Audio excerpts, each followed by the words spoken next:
ازيكم عاملين ايه؟ النهارده هنعمل فكرة جديدة وهي إعادة تدوير لحاجات كنا هنرميها فهنستفيد بيها. لو عندكم أي كوباية أو أي مج حاجة زي كده، طبعا مش هينفع نشرب فيها لأن هي خلاص اتشرخت. هنعيد تدويرها وهنعملها فازة. وطبعا الفكرة دي تسري على أي شكل، مش الشكل ده بس. يلا بينا نشوف الطريقة.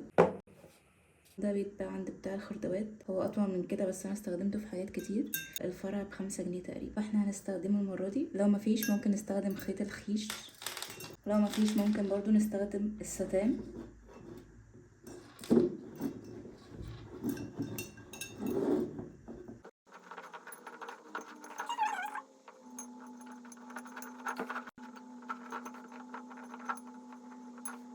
A few moments later.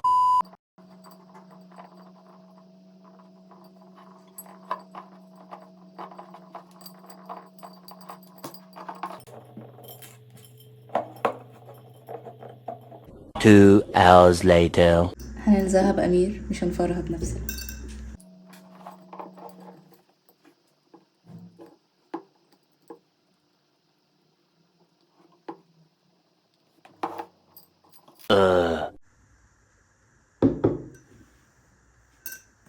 هنحط فيها اي ورد عندنا، وطبعا انا مش هشتري ورد مخصوص، هجيب ورد من بوكيه الفرح بتاعي.